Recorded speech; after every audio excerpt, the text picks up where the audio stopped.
80% लोक जी आहेत जी थायरॉइडनी ग्रस्त आहेत ती या कंडिशनमध्ये येतात आणि योग्य पद्धतीने ती लवकर त्याची लक्षणं लक्षात आली, त्याच्यावरती काम केलं गेलं तर ती 100% बरी सुद्धा होणारी असतात. प्रेग्नन्सीमध्ये पण आईला जर थायरॉइड असेल, गोळ्यांचे डोस आईच्या जास्त असतील तर ते जीन्स बाळामध्ये कॅरी फॉरवर्ड होऊ शकतात. सो काही केसेसमध्ये आपण आफ्टर डिलिव्हरी बाळाचे सुद्धा ब्लड टेस्ट करायला सजेस्ट करू शकतो. थायरॉइडची जी ग्लँड एनलार्ज झालेली असते ती जर पुढच्या बाजूनी असेल तर ती पुढं गाठ वाढत जाते, पण तेवढ्याच पद्धतीने ती आतल्या बाजूला सुद्धा स्वेलिंग किंवा एनलार्जमेंट व्हायला सुरुवात झाली तर ती पुढं जाऊन आपल्या ट्रकियाला म्हणजे श्वासनलिकेला सुद्धा त्रास देऊ शकते. हायपोथायरॉइडिझममध्ये अजूनही अशा कंडिशन आपल्याला दिसतात की काही पेशंट हायपरथायरॉइडिझमचे असतात, त्याची ओव्हर ट्रीटमेंट घेतल्यामुळं ते हायपोथायरॉइडिझममध्ये जातात. हा दोष कोणाला द्यायचा? ढोबळमानाने बघितलं आपण तर जनरली लोकांना दोनच प्रकार माहिती आहेत की हायपोथायरॉइडिझम आणि हायपरथायरॉइडिझम. हो, मलाही तेवढंच माहिती. येस. सो आपण आज थोडक्यात त्याच्यावरती थोडंसं जास्त इलॉबरेट करूया.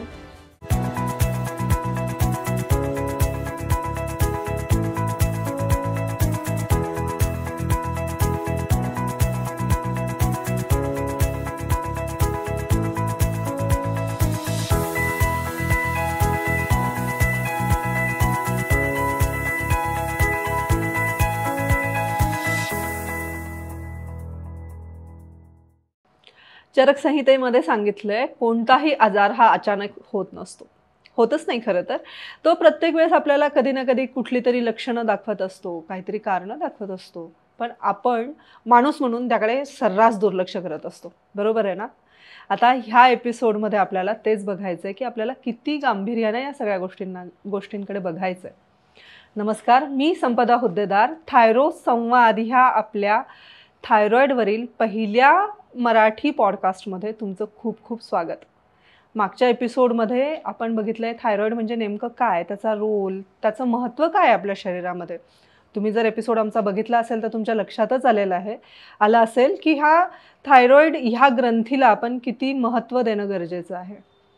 तर ह्या एपिसोडमध्ये आपण बघणार आहोत थायरॉइडचे प्रकार, त्याचे काही सबप्रकार आहेत का, किंवा स्त्री आणि पुरुष ह्यामध्ये याची काही वेगळी कारणं आपल्याला दिसतात का. चला, ह्या एपिसोडमध्ये तुमचं सगळ्यांचं खूप स्वागत करते. आपल्यासोबत आहेत थायरॉइड फ्री फॉरएव्हरच्या संस्थापिका डॉक्टर चंद्रश्री कुलकर्णी, MD आयुर्वेद, आणि ह्या थायरॉइड रिव्हर्सल स्पेशालिस्ट आहेत. खूप खूप स्वागत डॉक्टर चंद्रश्री. थँक्यू संपदा. मागच्या एपिसोडचे रिव्ह्यूज बघितले की नाही? कमेंट्स नक्कीच बघितल्या आणि खरंच लोकांना तो अवेअरनेस पोहोचणं फार महत्वाचं आहे. अगदी अगदी. बरेचदा आपण मागच्या एपिसोडमध्ये जे बोललो की लोक वेगळ्याच माइंडसेटमध्ये आहेत आणि तो आजार घेऊनच जगायचा या माइंडसेटमध्ये आहेत. सो आपण तो माइंडसेट बदलण्याचा प्रयत्न नक्कीच करतो. आणि मला थँक्यू पण म्हणायचं, कारण मला बऱ्याच जणींचे फोन आले, मेसेजेस आले की ह्या एवढ्या वेगळ्या विषयावर तुम्ही कसं काय सुरुवात केली आहे म्हणून. So thank you so much. आजच्या एपिसोडमध्ये मी जसं आता मगाशी म्हणाले तसं आपल्याला टाईप्सवर बघायचं, टाईप्स बघायचे थायरॉइडचे, काय आहेत काय नाही, त्याचे लक्षणं किंवा कारणं. बरोबर. तर मला ढोबळमानाने कुठले टाईप्स आहेत सुरुवातीला सांगाल का? नक्कीच सांगते. संपदा, आपण जे आता पॉडकास्ट करतो आहोत त्यात मेन मला जे आयुर्वेदाचा जो गाभा आहे ना, स्वस्थस्य स्वास्थ्य रक्षण मातुरस्य व्याधी परिमोक्षः, म्हणजे जे स्वस्थ आहेत त्यांचं सुद्धा स्वास्थ्य टिकवून ठेवणं ही तितकीच गरज आहे. आजारी माणसांची काळजी प्रत्येक जणच घेत आहे, बरोबर, पण मग निरोगी माणसाला सुद्धा पुन्हा पुढे जाऊन आजारी पडू नये याची काळजी घेणं तितकंच महत्वाचं आहे. आणि ह्या आपल्या पॉडकास्टमधून नक्कीच तो अवेअरनेस म्हणा किंवा त्या पद्धतीचं नॉलेज आपण देण्याचा जागरूकता निर्माण करणं. सो मागच्या एपिसोडमध्ये तू म्हणालीस त्या पद्धतीने आपण थायरॉइड म्हणजे काय, त्याची लक्षणं काय आहेत, त्याचे रूट कॉजेस काय आहेत हे बघण्याचा प्रयत्न केला. सो थोडक्यात आता तुझा हा प्रश्न जो आला की आपल्याला त्याचे सब टाइप्स किंवा त्याच्यामध्ये अजूनही काही कंडिशन आणि त्यातले परत उपप्रकार. नक्कीच. कारण ढोबळमानाने बघितलं आपण तर जनरली लोकांना दोनच प्रकार माहिती आहेत की हायपोथायरॉइडिझम आणि हायपरथायरॉइडिझम. हो, मलाही तेवढंच माहिती. येस. सो आपण आज थोडक्यात त्याच्यावरती थोडंसं जास्त इलॉबरेट करूयात. तर बेसिकली सब क्लिनिकल आणि क्लिनिकल असे दोन पद्धतीचे थायरॉइड बेसिकली असतात. सब क्लिनिकल म्हणजे काय, ज्याच्यामध्ये तो रिसेंटली डिटेक्ट झालेला आहे म्हणूयात, किंवा काही फिजिओलॉजिकल कंडिशन्समुळे डिटेक्ट झालं आहे. पर्टिक्युलरली स्त्रियांमध्ये 3 वेळेला हार्मोनल इम्बॅलन्स होताना दिसतो. एक आहे प्युबर्टी एज म्हणजे पिरियड्स सुरू व्हायचा काळ. दुसरा आहे आफ्टर प्रेग्नन्सी, कारण त्यामध्ये सुद्धा खूपसे हार्मोनल इम्बॅलन्स होत असतात. आणि तिसरा आहे मेनोपॉझल एज. या 3ही स्टेजमध्ये जेव्हा त्यांच्या शरीरात हे हार्मोन्सचे बदल होत असतात त्यावेळेला त्यांच्यामध्ये थायरॉइड हा डिसीज होण्याची शक्यता खूप जास्त असते. सो अशा केसेसमध्ये हा सबक्लिनिकल पद्धतीचा थायरॉइड म्हणू शकतो आपण. आणि काही कंडिशन्स अशा आहेत, मग पुरुषांमध्ये कुठल्या पद्धतीच्या असतील असं म्हणलं तर जसं मी म्हणलं अर्ली डिटेक्ट झालेले असतील, काही स्ट्रेसफुल सिच्युएशनमुळं टेम्पररी आलेला थायरॉइड असेल तर तोही या सबक्लिनिकल पद्धतीमध्ये येतो. 80% लोक जी आहेत जी थायरॉइडनी ग्रस्त आहेत ती या कंडिशनमध्ये येतात आणि योग्य पद्धतीने ती लवकर त्याची लक्षणं लक्षात आली, त्याच्यावरती काम केलं गेलं तर ती 100% बरी सुद्धा होणारी असतात. सो ज्यांना थायरॉइड आहे त्यांच्यासाठी ही आनंदाची बातमी नक्कीच आहे की मला थायरॉइड आहे म्हणजे मला आयुष्यभर गोळ्या घ्याव्याच लागतील का, तर नाही. तुम्ही या पद्धतीच्या थायरॉइडमध्ये असाल तर 100% तुम्ही त्यातनं बरे होऊ शकता. Completely reverse. Very good. Yes. आणि दुसरा जो आहे तो क्लिनिकल पद्धतीचा थायरॉइड असं म्हणूयात. आयुर्वेदाच्या दृष्टीने त्याला थोडंसं कष्टसाध्य व्याधी असं म्हणता येऊ शकतं. क्रोनिक म्हणता येईल का? क्रोनिक पण असतो आणि ट्रीटमेंट नंतर पण तो कसा रिस्पॉन्स करेल हे पेशंटच्या प्रकृतीवर अवलंबून असतं. सो त्याला आपण ट्रीट करू शकतो, त्याला आपण कंट्रोलमध्ये आणू शकतो, पण तो पूर्णतः रिव्हर्सिबल होण्याचे चान्सेस खूप कमी आहेत. सो मी इथं मेन्शन करते खूप कमी आहे म्हणतीये, नाहीत असं नक्कीच नाही आहे, कारण नक्कीच असा रिसर्च झालेला आहे. पूर्ण जगामध्ये बोटावर मोजणे इतके असतील पण क्लिनिकल पद्धतीचे थायरॉइड जे आहेत त्यांचाही रिव्हर्स होताना आपण बघतो आहोत. आणि थायरॉइड फ्री फॉरवर्डमध्ये सुद्धा मला फॉर्च्युनेटली सांगायला आवडेल की अशा पद्धतीचे क्लिनिकल पद्धतीचे थायरॉइड असणारे पेशंट्स आहेत आणि त्यांच्यामध्ये सुद्धा खूप जास्त चांगल्या पद्धतीने आपल्याला रिव्हर्सल दिसतं आहे. म्हणजे त्या लोकांच्या सुद्धा गोळ्या बंद होण्याच्या मार्गावर आहेत. सो या अशा केसेसमध्ये पेशन्स खूप महत्वाचा असतो जर आपल्याला त्यातनं पूर्णतः बरं व्हायचं असेल. सो मेनली या कंडिशनमध्ये काय असतं, ऑटो इम्युन स्टेज असते. आपल्या शरीरात थायरॉइडच्या विरोधातल्या अँटीबॉडीज तयार झालेल्या असतात आणि त्यामुळं तो पूर्णतः बरं व्हायला आपलं शरीर त्याला अवरोध करत असतं. सो अशा केसेसमध्ये आपल्याला खूप जास्त चांगल्या पद्धतीने पेशंटची केअर घ्यायला लागते आणि त्यांना तो पेशन्स ठेवून जेवढी लाईफस्टाईल त्यांना मॅक्सिमम फॉलो करता येईल तेवढ्या पद्धतीने त्यांना ती देणं आणि मग त्यांना त्याच्यातून रिव्हर्सल स्टेजमध्ये आणणं ही प्रक्रिया असते. येस, बेसिकली हॅशिमोटोज पद्धतीचा एक थायरॉइड असतो. तो या कॅटेगरीमध्ये येतो म्हणायला हरकत नाहीये. त्याची काही वेगळी लक्षणं दिसतात? याची वेगळी लक्षणं म्हणण्यापेक्षा की आपल्या काही ट्रीटमेंट घेत असलेल्या पेशंटमध्ये सुद्धा जर हॅशिमोटोज कंडिशन असेल तर त्यांना थोडीशी वेगळ्या पद्धतीने काळजी घेणं गरजेचं असतं. अदरवाईज जसं बाकी सबक्लिनिकल पद्धतीच्या थायरॉइडमध्ये काही गोष्टींचा बदल केल्यानंतर ते रिव्हर्स होताना दिसतं, पण हॅशिमोटोजमध्ये वजन खूप लवकर कमी होतानाच दिसत नाही किंवा काही इतर अर्ली सिम्पटम्स दिसत नाहीत. अर्ली सिम्पटम्स दिसत नाहीत आणि त्याच्यामध्ये जे अँटीबॉडीजचं प्रमाण किती आहे त्यानुसार सुद्धा त्याचं रिव्हर्सल लक्षात येतं. बेसिकली हे डिटेक्ट होण्यासाठी सुद्धा काही वेगळ्या पद्धतीच्या टेस्ट कराव्या लागतात. बरेचदा डॉक्टरांकडून त्या केल्याच जात नाही. जस्ट थायरॉइड डिटेक्ट झालेला दिसतोय, T3 T4 TSH ॲबनॉर्मल दिसतंय, सो आपण त्या पद्धतीने ट्रीटमेंट करण्याचा प्रयत्न असतो. याला थोडीशी हायपोथायरॉइडिझम जे आपण म्हणतो आहोत त्यामधली ही एक कंडिशन नक्कीच आहे. सो TSH वाढलेलं दिसतं आणि त्या पद्धतीनेच फक्त ट्रीटमेंट दिली जाते.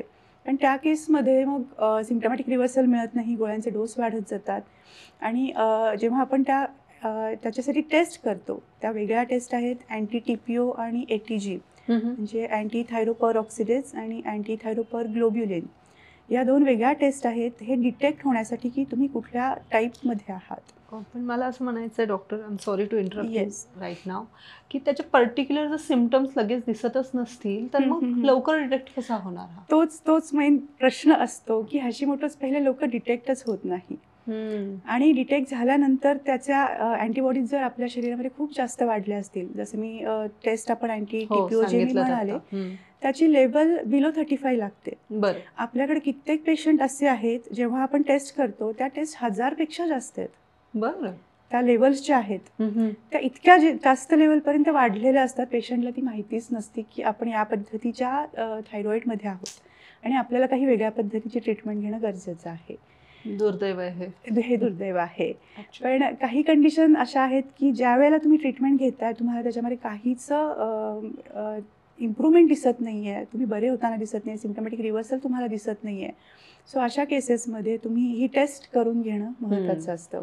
बरेचदा अर्ली एजमध्ये जेव्हा डिटेक्ट होतो थायरॉईड, साधारण 12 वर्षाच्या पुढील मुलांमध्ये. एवढ्या लहान वयात होतो डिटेक्ट? हो हो हो, त्याच्याही पेक्षा लहान मुलांना थायरॉईड असतो. सो आपण ते बघूयात पुढच्या टाईप्समध्ये. पण हॅशिमोटोज म्हणजे 12-13 वर्षाच्या मुलांमध्ये जेव्हा तुम्हाला थायरॉईड डिटेक्ट होताना दिसतो आहे त्यावेळेला तुम्ही ही टेस्ट पहिली करून घेणं फार महत्त्वाचं आहे की तुम्ही कुठल्या कंडिशनमध्ये आहात. जर हे अर्ली डिटेक्ट झालं आपल्याला तर आपण त्याच्यावरती योग्य पद्धतीची ट्रीटमेंट घेऊ शकतो. Okay, great. आणि यातले काही हे 3 मुख्य प्रकार झाले, हायपो, हायपर आणि आताचा जो तुम्ही हे नाव सांगितलं हॅशिमोटोज. जरा चायनीज नाव वाटतं मला ते प्रोनाऊन्स पण करता येत नाही लगेच. हे 3. पण ह्या व्यतिरिक्त काही सब टाइप्स थायरॉइडचे आहेत का? सब टाइप्स म्हणण्यापेक्षा मी असं सांगेन की मेन हायपो आणि हायपर ह्या ज्या 2 कंडिशन आपल्याला बघायला मिळतात.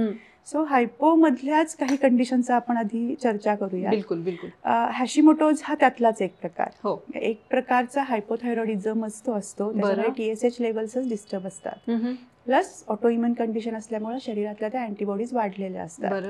हे होण्याची कारणं थोडीफार वेगळी असू शकतात बरं का. म्हणजे जेनेटिक याला आपण म्हणू शकतो हॅशिमोटोजला.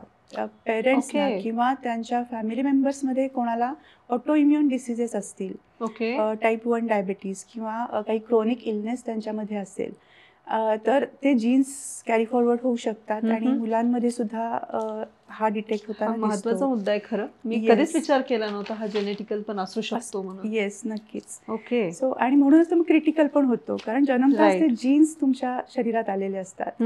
दुसरा त्याचं कारण असतं की व्हायरल इन्फेक्शन, अॅक्यूट इन्फेक्शन कुठल्याही पद्धतीचं.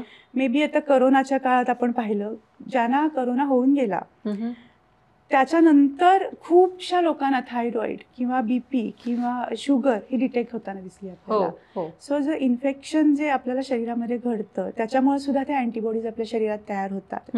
ऍक्च्युली तर तयार झालेल्या असतात त्या दुसऱ्या इन्फेक्शनला लढण्यासाठी, पण त्याचा इम्पॅक्ट आपल्या शरीरावर असाही होताना दिसतो.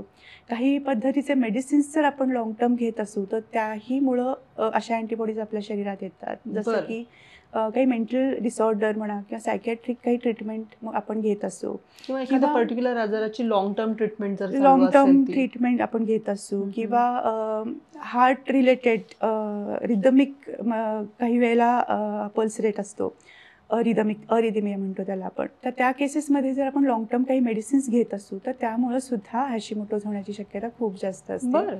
किंवा मग काही रेडिओ जे न्यूक्लिअर रेज असतात त्याला जर एक्सपोजर आपलं जास्त असेल तर त्यावेळेला सुद्धा आपल्या शरीरात अशा अँटीबॉडीज तयार होऊ शकतात आणि या हॅशिमोटोज पद्धतीचा हायपोथायरॉइडिझम आपल्याला होऊ शकतो. सो या केसेसमध्ये पेशंट जे असतात ते खूप पॅनिक मोडमध्ये असतात की बरं आता आपले थायरॉइड फ्री फॉरएव्हरमध्ये सुद्धा सगळे पेशंट एकत्र असतात. त्यावेळेला जे सबक्लिनिकल मधले त्यांची रिकव्हरी खूप फास्ट होते आणि हॅशिमोटोज पद्धतीच्या लोकांना सिम्पटमॅटिक रिव्हर्सल दिसतं, पण मग TSH म्हणा किंवा त्यांच्या अँटीबॉडीजचं जे प्रमाण आहे ते कमी व्हायला आपल्याला सिग्निफिकंट वेळ देणं फार महत्त्वाचं असतं. मग याचं पर्सेंटेज किती आहे? हॅशिमोटोजचं पर्सेंटेज तसं कमी आहे. मी पहिल्यांदा जसं म्हटलं 80% लोक जे असतात ते हायपोथायरॉइडिझम मध्ये असतात, 10% असतात ते हायपरमध्ये येतात आणि पुढचे जे 10% आहेत ना ते मग या अशा क्रिटिकल कंडिशन्स मध्ये येतात. ते हायपो किंवा हायपरचे पण आता काही आपण क्रिटिकल कंडिशन्स बघूया. सो असे 10%च लोक आहेत जे दोन्ही पद्धतीच्या थायरॉइडमध्ये क्रिटिकल स्टेजमध्ये आहेत म्हणायला हरकत नाही. सो अजून एक हायपोथायरॉइडिझमची कंडिशन आहे ती म्हणजे कंजेनायटल हायपोथायरॉइडिझम. जसं तू आता म्हणालीस की लहान मुलांना पण थायरॉइड होतो का, तर नक्कीच होतो. जन्मतःच एकतर त्यांच्यामध्ये थायरॉइड ग्लँड नसेल असंही होऊ शकतं. येस, असंही होऊ शकतं. एखादा ऑर्गन, एखादा अवयव नाहीये किंवा त्याला आपण हायपोथायरॉइडिझमलाच म्हणतो अंडर ऍक्टिव्ह थायरॉइड. त्यांच्या केसमध्ये जेव्हा थायरॉइडचे हार्मोन्स योग्य प्रमाणात तयार होत नाहीत तेव्हा त्या लहान मुलांना बाय बर्थ हे या पद्धतीचा कंजेनाटल थायरॉइड दिसू शकतो. ओके. सो अशा केसेस मध्ये ते डिटेक्ट व्हायला सुद्धा बराच वेळ लागतो. काही ऍक्च्युली यावर माझा एक प्रश्न आहे. येस.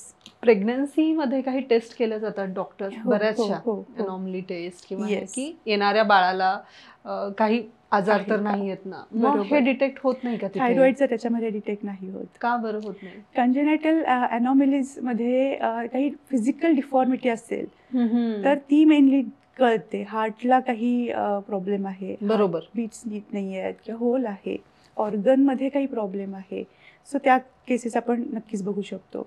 पण येस, ऑफकोर्स तू आता जसं म्हणालीस की थायरॉइड मिसिंग असेल तर ते आपल्याला डिटेक्ट होऊ शकतं, पण खूप रेअर, कारण ती ग्लँडच इतकी छोटी असते की तुम्ही बेबीच्या याच्यामध्ये सोनोग्राफीमध्ये किंवा त्या स्कॅनमध्ये ती डिटेक्ट पण होत नसते. ओके. सो या केसेसमध्ये ते थोडंसं अवघड असतं की त्या टेस्टमधून या गोष्टी आपल्याला समजणं. आणि प्रेग्नन्सीमध्ये पण आईला जर थायरॉइड असेल, गोळ्यांचे डोस आईच्या जास्त असतील तर ते जीन्स बाळामध्ये कॅरी फॉरवर्ड होऊ शकतात. सो काही केसेसमध्ये आपण आफ्टर डिलिव्हरी बाळाचे सुद्धा ब्लड टेस्ट करायला सजेस्ट करू शकतो की आईला जर हेवी किंवा या हॅशिमोटोस पद्धतीचा थायरॉइड असेल, गोळ्यांचे डोस खूप जास्त असतील तर ते आपण चेक करणं गरजेचं आहे. सो बेबीला सुद्धा काही ट्रीटमेंट किंवा काळजी घ्यायची गरज असेल ती आपण ती लवकर सुरू करू शकतो. ओके. हा लहान मुलांचा एक. आता ह्याच्या व्यतिरिक्त काही आहेत अजून? येस, अजूनही हायपोथायरॉइडिझम असं मला वाटतंय, पण तरी असतील तर नक्कीच. हायपोथायरॉइडिझम अजूनही अशा कंडिशन आपल्याला दिसतात की काही पेशंट हायपरथायरॉइडिझमचे असतात, त्याची ओव्हर ट्रीटमेंट घेतल्यामुळं ते हायपोथायरॉइडिझम मध्ये जातात. हा दोष कोणाला द्यायचा? सो ऍक्च्युली कसं होतं की डॉक्टरांनी आपल्याला गोळ्या दिल्यात आणि तुम्ही लाईफ टाईम त्या घ्यायच्या आहेत हे सांगितलं जातं. मग ती जबाबदारी खरं तर पेशंटची किंवा आपली असते ते मॉनिटरिंग करणं की मी गोळ्या घेते ते योग्य आहे का, मी गोळ्या घेत असताना त्याचे काय इफेक्ट्स आपल्या शरीरावर दिसत आहेत, ते रिपोर्ट्स नॉर्मल येत आहेत का, नॉर्मल येत असेल तर मी मेडिसिन टेपर ऑफ करते का, वारंवार चेक करणं हे पण गरजेचं, खूप गरजेचं आहे. जेव्हा तुम्ही एखाद्या डिसीजमध्ये असता, कित्येक पेशंट्स आम्ही बघतो वर्षानुवर्ष त्यांनी टेस्टच केलेल्या नसतात आणि 100 तर 100 mcg ची गोळी डेली बेसिसवरती घेत असतात. सो अशा केसेसमध्ये जेव्हा तुम्ही हाय लेवलमध्ये एखाद्या गोष्टीची ट्रीटमेंट घेता, सो कधीतरी ते रिव्हर्स होणार आहे, नॉर्मल होणार आहे. आणि जर तुम्ही इतर पण लाईफस्टाईल तुमची जर व्यवस्थित ठेवली असेल तर तो रिव्हर्स होणार आणि तरी कंटिन्युअसली तुम्ही जर गोळ्या चालूच ठेवल्या तर त्याचा जास्त त्याचा इफेक्ट दिसतो आपल्याला. अजून एक आहे ते आयोडीन डिफिशियन्सीमुळे होणारा हायपोथायरॉइडिझम. बरं. सो आपण बघतोच आहे की आयोडीनची डिफिशियन्सी किंवा त्याची जर कमतरता असेल, जे थायरॉइड हार्मोन तयार करायला अतिशय उपयुक्त असतं, सो तशी कमतरता असेल तरी पण आपल्याला हायपोथायरॉइडिझम ही कंडिशन दिसू शकते. याचं उलटं पण होतं बरं का, म्हणजे आयोडीन एक्सेस झालं तर हायपरमध्ये सुद्धा आपण जाऊ शकतो. सो मी फक्त हेल्दी डाएट करते आहे किंवा एकच छान गोष्ट मी कायमस्वरूपी करते म्हणून मी हेल्दी आहे का, कुठलीही गोष्ट एक्सेस स्वरूपात तुम्ही केली तर त्याचा तोटाच होऊ शकतो. त्यामुळे कुठेतरी चेक पॉईंट असणं गरजेचं आहे, मॉनिटरिंग असणं गरजेचं आहे. आणि तुम्ही मेडिसिन घेताय, सो मेडिसिन घेत असताना तुम्ही इतकं गाफील राहून नाही चालणार. बरोबर आहे. कारण ॲलोपॅथीचे मेडिसिन आहे, त्याच्यात काही ना काही केमिकल असतं, ते केमिकल तुम्ही रोज आपल्या शरीरात इंट्रोड्यूस करताय. बरोबर. सो त्याचे काय इफेक्ट आहेत, साईड इफेक्ट आहेत, हे आपल्याला समजून घेणं फार महत्त्वाचं नक्कीच असतं. बरोबर. हे हायपोथायरॉइडिझमचे हे काही कंडिशन्स होत्या. हायपरच्या अशाच असणार आहेत काही वेगळ्या? हायपरच्या तर अजूनही थोड्याशा क्रिटिकल असतात. हायपर मी म्हटलं तसं खूप कमी लोकांमध्ये हायपरथायरॉइडिझम दिसतो, पहिली गोष्ट, आणि तो क्रिटिकल असतो. हायपरथायरॉइडिझम म्हणजे ओव्हर ऍक्टिव्ह थायरॉइड, त्याच्यामध्ये T3च्या लेवल्स वाढलेल्या असतात, मेटाबॉलिझम खूप फास्ट असतं, त्यामुळे अशा मेटाबॉलिझम दोन्ही तर डिस्टर्ब असतं, आपण बघितलंय पहिल्यापासूनच. सो अशा केसेसमध्ये हायपर ऍक्टिव्ह शरीर आतून असतं, पण तो उत्साह, ते न्यूट्रिशनल डिफिशियन्सी, जो उत्साह असला पाहिजे तो दिसत तर नाही, थकवा जाणवतोच. किंवा आतून मला वाटतंय की काहीतरी करावं, पण ते करण्याची शरीराचीच तयारी नसते. मग मसल पेन आहे, जॉईंट पेन आहे किंवा बाकी सगळ्या गोष्टीची डिफिशियन्सी आहे. सो अशा केसेस मध्ये ते एक तर बारीक असतात, खूप पॅनिक असतात, अँझायटी लेवल खूप जास्त असते अशा पेशंट्समध्ये. आणि त्याचे जे प्रकार आहेत, म्हणजे फक्त हायपरथायरॉइडिझममध्ये T3 डिस्टर्ब असेल तर ठीक आहे, आपण त्याला ॲटलिस्ट काही पद्धतीच्या मेडिसिननी किंवा डाएटनी कंट्रोलमध्ये आणू शकतो. पण त्याच्यामध्ये असे काही सब टाईप आहेत जे आपल्याला बघितल्यावर सुद्धा त्रास होतो. पेशंट कशा पद्धतीने ते सफर करतो नक्कीच ती काळजी घेणं फार महत्त्वाचं असतं. पहिला आहे ग्रेव्स डिसीज. ग्रेव्स डिसीज मध्ये हा हायपोथायरॉइडिझमचा एक प्रकार आहे. डोळे जे आहेत त्याचे बाहेर आल्यासारखे दिसतात, बल्जिंग ऑफ आईज. डोळ्याच्या भोवती स्वेलिंग असतं, चेहऱ्यावरती खूप जास्त स्वेलिंग असतं, डोळ्यामध्ये अगदी टोचल्यासारख्या वेदना होत असतात, लाईटला सेन्सिटिव्ह असतात डोळे, किंवा विजन त्यांची ब्लर व्हायला लागते, आणि खूप जास्त पेनमध्ये ते असतात पेशंट्स. म्हणजे शारीरिक वेदना म्हणजे आपल्या डोळ्यांसारख्या इतक्या नाजूक अवयवाला सतत पेन, तुमची झोप डिस्टर्ब असते, डोळे ओढल्यासारखे दिसतात, चष्मा खूप जाड मोठा चष्मा लावून सुद्धा विजनला प्रॉब्लेमच येत असतो. आणि अशा केसेसमध्ये आपल्याकडे पण एक थायरॉइड फ्री फॉरवर्डमध्ये एक पेशंट होती, आहे आपल्यासोबत अजूनही, त्या पद्धतीने ट्रीटमेंट घेत आहेत. सो त्यांना इतक्या जास्त लेवलपर्यंत ग्रेव्स डिसीजमुळे त्रास झाला होता की काही एका कारणास्तव थोड्याशा त्या शिंकल्या की खोकल्या, थोड्याशा त्या तेवढ्या ॲक्टिव्हिटीने सुद्धा डोळा त्यांचा बाहेर आल्यासारखा झाला होता. सो पटकन तो त्यांनी दाबला, त्याचे मिस्टर होते, त्यांनी तो पटकन आत घेतला किंवा काय, इतक्या लेवलपर्यंत ते डोळे आतून बाहेर आल्यासारखे दिसतात, ओढल्यासारखे दिसतात. सो अशा केसेसमध्ये पेशंट अतिशय इरिटेबल असतो आणि सतत काळजी असते त्यांना. त्या पद्धतीने फिजिकल डिफॉर्मिटी झालेली असते, चेहऱ्यावर मध्ये डोळे सगळ्यात सौंदर्याचं प्रतीक असतं, पण त्या केसमध्ये पर्टिक्युलरली डोळ्यांवरच परिणाम होतो. ग्रेव्स डिसीजमध्ये पर्टिक्युलरली डोळ्यांवरती परिणाम होतो. काही वेळेला या ग्रेव्स डिसीजच्या पेशंट्समध्ये गॉयटर म्हणजे गलगंड जे आपण म्हणतो त्या पद्धतीचे सिम्पटम्स पण दिसू शकतात, पण मेजरली ग्रेव्स डिसीज हा या पद्धतीने सिम्पटम दाखवतो. सो आपल्याला त्याच्यामध्ये सुद्धा पहिले तुमचे जे हार्मोनल इम्बॅलन्स झालेला आहे तो नॉर्मलाइज करण्याकडे लक्ष देणं महत्त्वाचं असतं, आणि त्यानंतर मग जी काही फिजिकल डिफॉर्मिटी झाली आहे त्याच्यावरती आपल्याला काम करणं. हा रिव्हर्स होणं थोडा पॉसिबल नसतं, पण कंट्रोलमध्ये ठेवणं महत्त्वाचं आहे. अदरवाईज त्याचे बाकीचे जे काही साईड इफेक्ट्स किंवा कॉम्प्लिकेशन्स होऊ शकतात ते त्रासदायक असतात. तुमची आता जी केस ऐकूनच जाणीव होतीये मला किती त्रासदायक असेल.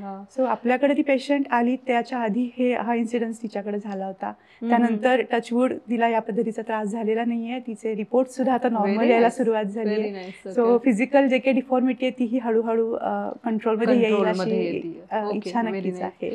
ग्रेव्ह म्हणाला, ग्रेव्स डिसीज. ग्रेव्स ह्याच्या व्यतिरिक्त काही आहेत लहान मुलांमध्ये, पर्टिक्युलरली तो कंजेनायटल तो हायपोथायरॉइडिझम मध्ये येतं. जनरली लहान मुलांना हायपरथायरॉइडिझम नाही दिसत, 12 वर्षानंतर हॅशिमोटोज किंवा हायपरथायरॉइडिझमची लक्षणं दिसू शकतात, पण त्याच्यापेक्षा जे लहान मुलं आहेत त्यांच्यामध्ये दिसत नाही. दुसरं एक आहे थायरॉइडायटिस म्हणून एक आहे.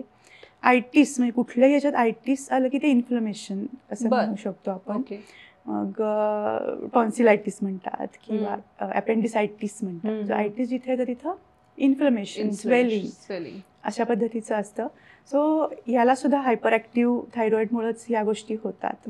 थायरॉइड ग्लँडला सूज येते, ही सूज आलेली असताना ती मे बी टेम्पररी असू शकते, काही इन्फेक्शननी आलेली आहे. सो ती ट्रीटेबल आहे, लवकर ती लक्षात आली, योग्य पद्धतीच्या ट्रीटमेंटमध्ये आपण आलो तर नक्कीच ती कंट्रोलमध्ये येते, पूर्णतः बरी पण होते. पण आपण त्याच्याकडे दुर्लक्ष केलं तर ते पहिलं टेम्पररी हायपर थायरॉइडिझमचा प्रकार असतो, लेटर ऑन तो हायपोथायरॉइडिझममध्ये कन्वर्ट होऊ शकतो आणि तो परमनंटली राहू शकतो. सो अशा केसेसमध्ये तू जे पहिलं वाक्य इतकं खूप छान एपिसोडची सुरुवात केलीस की आपल्या शरीराकडे लक्ष देणं किती महत्त्वाचं आहे. खूप छोटे छोटे सिम्पटम्स आपल्याला दिसत असतात आणि आपण खूप त्याच्याकडे दुर्लक्ष करतो. त्या गोष्टी समजून घेणं आणि त्याच्यावर काम करणं फार महत्त्वाचं असतं. डॉक्टर, एक प्रकार मी पाहिलाय, इथे गळ्याला गाठ आल्यासारखी, तर थायरॉइड इथे आहे असं म्हणतात. बरोबर. तर मग ती गाठ त्याच्याशीच रिलेटेड असते? अगदीच अगदीच. त्याला गॉयटर म्हणतात किंवा आयुर्वेदामध्ये गलगंड शब्द ऐकला असेल. खूप रेअर केसेसमध्ये आजकाल तो दिसतो. आधीच्या काळामध्ये हा प्रकार खूप जास्त दिसायचा, कारण तो आयोडीन डिफिशियन्सीमुळे होणारा ते सिम्पटम आहे म्हणायला हरकत नाही. पण आजकाल आपण सगळेजण जागरूक आहेत आणि त्या पद्धतीने आयोडीनची मात्रा सुद्धा आहारात मिठाच्या प्रमाणात आणि बाकी डाएट थ्रू पण घेतली जाते. बरोबर. पण तरीही काही पर्सेंटेजमध्ये गॉयटर आपल्याला अजूनही दिसतो. या गॉयटरमध्ये पण अजूनही 2 प्रकार आहेत म्हणायला हरकत नाही. एक तर नोड्युलर गॉयटर म्हणतात, बरं. ज्याच्यामध्ये एका बाजूच्या लोबला थायरॉईडच्या नोड्यूल किंवा स्वेलिंग असतं किंवा गाठ असते म्हणायला हरकत नाही आहे. दुसरा प्रकार आहे मल्टी नोड्युलर गॉयटर. म्हणजे अनेक गाठी अनेक असतात का? गाठी असतात ओके. छोट्या छोट्या. सो बरं. बाहेर आपल्याला एक्सटर्नली सुद्धा त्या आपण फील करू शकतो, आपल्याला दिसू शकतात. ओके. आणि एक जे मेन म्हणतो आपण गॉयटर, मोठा हम्म. पूर्ण थायरॉईड ग्लँडला स्वेलिंग असतं, हम्म. तर ती गाठ तयार झालेली असते. याला आपण एनलार्जमेंट ऑफ थायरॉईड ग्लँड असं म्हणतो. बरं.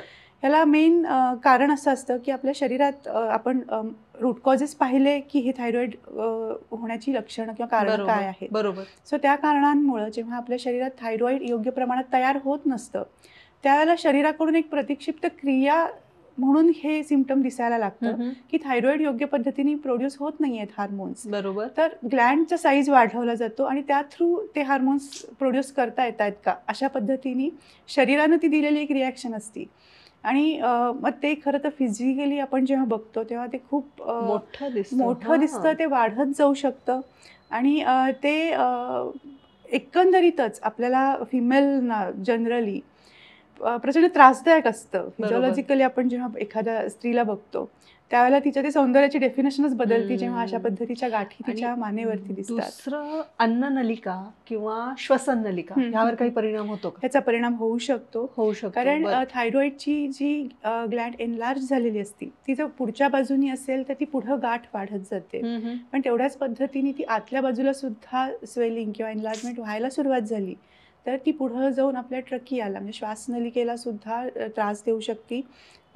कित्येक पेशंट्स आपण बघतो पण आहोत. आत्ता परवाच माझ्या ओपीडीमध्ये एक पेशंट येऊन गेला, तिला या पद्धतीचा त्रास आहे. एका बाजूनी नोड्युलर गॉयटर तिला डेव्हलप झालाय आणि तो तिच्या ट्रकियाला डेव्हिएट करतोय, श्वासनलिकेला डेव्हिएट करतो आहे.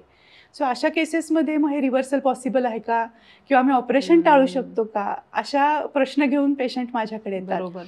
पण ही जी फिजिओलॉजिकल डिफॉर्मिटी तयार झाली आहे जी आपल्या इतर ऑर्गन्सना त्रास देते आहे, त्यावेळेला मग रिव्हर्सलसाठी ट्रायल अँड एरर करणं किंवा ती वेळ घेणं इतकं सोपं नाहीये किंवा ती घेऊ नये. बरोबर. त्यावेळची ती कंडिशन आहे ऑपरेटिव्हचीच. आणि ऑपरेशन केल्यानंतर मग आपण पुढची प्रिकॉशन कशी घ्यायची हे आपण नक्कीच त्या पेशंटना गाईड करू शकतो. बरोबर. पण अशा पद्धतीने जर आपल्या ती गाठ किंवा ती एनलार्जमेंट, ते गॉयटर आपल्या इंटरनल ऑर्गनला त्रास देत असेल तर नक्कीच ती ऑपरेटिव्ह केस आहे. पण ती जर देत नसेल तर एकतर ते आपण तशीच ठेवू शकतो, त्याच्यावरती काही काम डाएट म्हणा किंवा एक्सरसाइज आपण करतो, पण तरीही ती पूर्णतः गाठ निघून जाईल का विदाउट ऑपरेशन विचारणारच होते. सो काही केसेसमध्ये पॉसिबल होतं. बरं. पूर्ण डेव्हलप झालेली गॉयटरची गाठ असेल तर ती नाही पूर्णतः रिव्हर्स होत किंवा ती कमी होत जाणं मग निघून जाणं अशा स्टेप्स नाही त्याच्यामध्ये होत. ती डिफॉर्मिटी तशीच राहते. पण इनिशियल स्टेज आहे, साईज छोटा आहे, मल्टीनोड्युलर गॉयटर असेल किंवा एक छोटा नोड्यूल असेल तर रिमूव्ह करण्याच्या आधी आपण जर आपण TFF सारख्या सिस्टीममध्ये जर आपण असू आणि काही लाईफस्टाईल मॉडिफिकेशनवर आपण काम करत असू तर ती गाठ कमी होताना दिसतीये सिग्निफिकंटली. आपल्याकडं स्नेहल राजवाडकर म्हणून पेशंट आहेत, विदिन 7 to 8 monthsमध्ये त्यांच्या मल्टीनोड्युलर गॉयटरमध्ये खूप छान आपल्याला रिव्हर्सल दिसलं. म्हणजे त्यांच्या 6-7 महिन्यांपूर्वीचा जो गाठीचा साईज होता निम्म्यापेक्षा जास्त पद्धतीने तो कमी झालेला दिसला आपल्याला. सो हे TFFचं एक नक्कीच अचिव्हमेंट आहे. आणि अशा पद्धतीने थोडा पेशन्स ठेवून आपण जर काम करू शकलो ना तर नक्कीच त्या पद्धतीचा थायरॉइड रिव्हर्सल होऊ शकतो. सो काही असेच माझे व्हिडिओज किंवा माझे पेशंट्सचे टेस्टिमोनियल्स बघूनच मी तुला म्हणलं तो पेशंट आपल्याकडे आला होता सेकंड ओपिनियनसाठी की मला हे ऑपरेशन टाळायचंय, मी काय करू. पण काही केसेस आपल्या हातात नसतात, त्याला दुर्लक्ष केल्यामुळे आपण दुसरं काय म्हणू शकतो, थोडं डिले की नाही ठीक आहे ठीक आहे ठीक आहे, इतक्या लेवलला जाईपर्यंत आपण त्याची काहीच काळजी घेतली नसेल तर मग त्याला ऑप्शन राहत नाही. ओके, हा एक प्रकार झाला. कॅन्सरचे विविध प्रकार आपण बघतो, म्हणजे अगदीच कुठल्या ऑर्गनला होणार नाही असं नाहीये. आता थायरॉइडच्या संदर्भात हा धोका जाणवतो आहेच. आता हा मल्टीनोड्युलर गॉयटर किंवा नोड्युलर गॉयटर म्हणजे काय, तिथं ॲबनॉर्मल ग्रोथ झाली आहे सेलची. सो कॅन्सरमध्ये दुसरं काय होतं, कॅन्सरमध्ये सुद्धा कुठल्या ना कुठल्या ऑर्गनला ॲबनॉर्मल ग्रोथ होताना दिसते सेलची आणि तिथं मध्ये कॅन्सर डिटेक्ट होतो. सो जेव्हा या पद्धतीचा गॉयटरचा पेशंट असतो त्यावेळेला त्या गाठीची टेस्ट करणं महत्त्वाचं असतं. तो कॅन्सरस आहे की नॉन कॅन्सरस आहे. नॉन कॅन्सरस असेल तर तो आपण त्या पद्धतीने ट्रीट करणं गरजेचं आहे. पण त्या सेल्स जर कॅन्सरस निघाल्या तर मात्र आपल्याला पुन्हा सर्जिकल डिसिजन तिथे घ्यावा लागतो. तो तेवढा पार्ट थायरॉईडचा आपल्याला काढावा लागतो. प्रिकॉशन आहे, कारण त्या सेल्स पुन्हा इतर ठिकाणी डेव्हलप होऊ नये, त्याची साईज वाढू नये आणि इतर काही कॉम्प्लिकेशन्स होऊ नयेत यासाठी. सो अशा केसेसमध्ये मग पार्शल थायरॉइडोक्टॉमी किंवा काही केसेसमध्ये पूर्ण थायरॉइड ग्लँड काढलं जातं, टोटल थायरॉइडोक्टॉमी. पण मग पूर्ण थायरॉइड ग्लँड काढल्यानंतर शरीराची जी झीज व्हायला सुरुवात होणार, त्याचं काय करायचं? येस, मग अशा केसेसमध्ये थायरॉइड हार्मोन तर आपण बघितलं किती इम्पॉर्टंट आहे आपल्या शरीरासाठी. ती ग्लँडच तिथं नसेल, तुम्ही पार्शली काढली आहे किंवा पूर्ण काढली आहे, त्या केसेसमध्ये आपल्याला गोळीचा सपोर्ट घ्यावाच लागतो. ओके. कारण हार्मोन तर आपल्या शरीराला गरजेचे आहेत अगदीच. आणि ते त्या पद्धतीने आपल्या शरीरामध्ये येणं, ते हार्मोन्स आपल्या शरीरात तुम्ही मग शरीरात प्रोड्यूस होत नाहीयेत तर ते सप्लिमेंटरी घेणं महत्त्वाचं असतं. बरोबर. सो अशा केसेसमध्ये सुद्धा आपण थायरॉइड फ्री फॉरएव्हरमध्ये त्या पेशंट्सना एका वेगळ्या पद्धतीने मदत करू शकतो की कमीत कमी लेवलच्या गोळ्यांमध्ये तुमचे थायरॉइड हार्मोन्स सस्टेन राहावेत. बरोबर. कारण जर गोळ्यांचा डोस वाढला तर गोळ्यांचे साईड इफेक्ट्स आणि कॉम्प्लिकेशन्स होण्याची शक्यता खूप जास्त असते. सो अशा पेशंट्समध्ये गोळ्या पूर्णतः बंद नाही होऊ शकतात, पण कमीत कमी लेवलच्या गोळ्या ते पण एक काय म्हणतो आपण सक्सेसच आहे ना, असं म्हणायला हरकत नाही. नक्कीच तो एक सक्सेस आहे. कारण असेच वेळी जर आपण पुन्हा त्याच्याकडे दुर्लक्ष करत राहिलो तर गोळ्यांचे डोस वाढत जातात. बरोबर. आणि गोळ्यांचे साईड इफेक्ट्स मे बी आपण पुढच्या काही एपिसोड्समध्ये डेफिनेटली हे बोलणार आहोत. त्या साईड इफेक्ट्सना टाळणं किंवा त्याला घाबरणं फार गरजेचं आहे. आणि म्हणून एकतर गोळ्या सेफर डोसमध्ये ठेवणं, हळूहळू टेपर ऑफ करत येणं आणि पूर्ण बंद होणं यासाठी प्रयत्न करत राहणं फार महत्त्वाचं आहे. बापरे, किती प्रकार पाहिले थायरॉइडचे. अजून काही आहे का?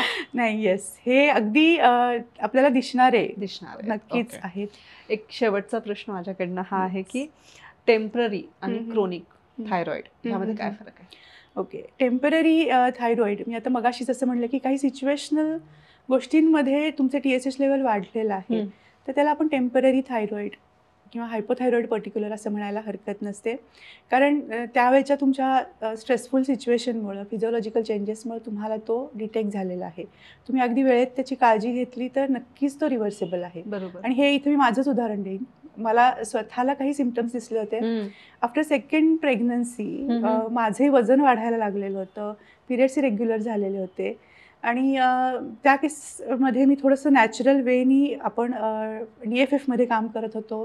सो मी त्याच वेचा वापर केला आणि without any medicine support me माझा थायरॉइड रिव्हर्स करू शकले. सो मी मला म्हणू शकेन की मला टेम्पररी थायरॉइड होता पण मी तो रिव्हर्स करू शकले, सक्सेसफुली रिव्हर्स करू शकले. आणि म्हणूनच TFFची जेव्हा स्थापना झाली त्यावेळेला ते लीड मी घेण्याचं कारणही तेच होतं की जे काही पेन आपण सफर करतो या थायरॉइडमुळे होणारे सिम्पटम्स मी स्वतः अनुभवलेले आहेत. सो मला माहिती आहे की यातनं बाहेर पडणं फार गरजेचं आहे. सो तो आनंद द्यायचा विचार नक्कीच केला. ती संधी मला मिळाली त्याबद्दल मी नक्कीच त्यासाठी आभारी राहणार आहे. खूप छान. आणि मला सांगा की आता तुम्ही सांगताय आपलं वारंवार आपलं एका गोष्टीवर बोलणं होतं, एक शब्द पण वारंवार येतोय, दुर्लक्ष करणं. ओके, तर लवकरात लवकर जर ह्या गोष्टीकडे आपण पाहिलं नाही तर याचे किती गंभीर परिणाम होऊ शकतात? तुझा दुसरा जो प्रश्न होता की क्रोनिक थायरॉइड काय आहे, सो आपण जर त्याच्याकडे दुर्लक्ष केलं तर ते क्रोनिक स्टेजमध्येच जाईल.